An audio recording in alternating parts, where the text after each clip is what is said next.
पाकिस्तान की 75वीं आज़ादी की सालगिरह के मौके पर स्टेट बैंक ऑफ पाकिस्तान ने एक मेमोरिएटिव नोट जारी किया है। 75 रुपए की मालियत का ये नोट सितंबर के आखिरी हफ्ते में दस्तयाब होगा। नोट का सब्ज रंग तरक्की को उजागर करता है।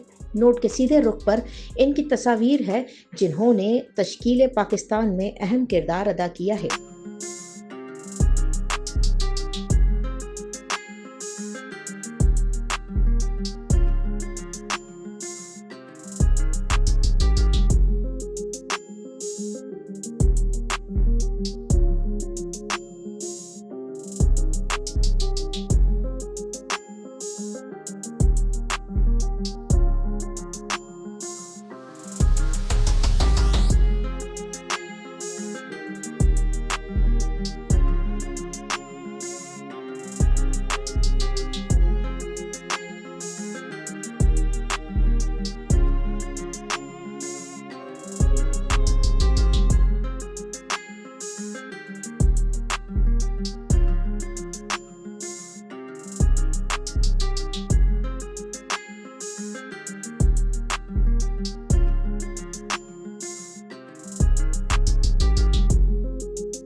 वीडियो पसंद आने की सूरत में लाइक और शेयर करना ना भूलें और चैनल को सब्सक्राइब जरूर कीजिए। शुक्रिया।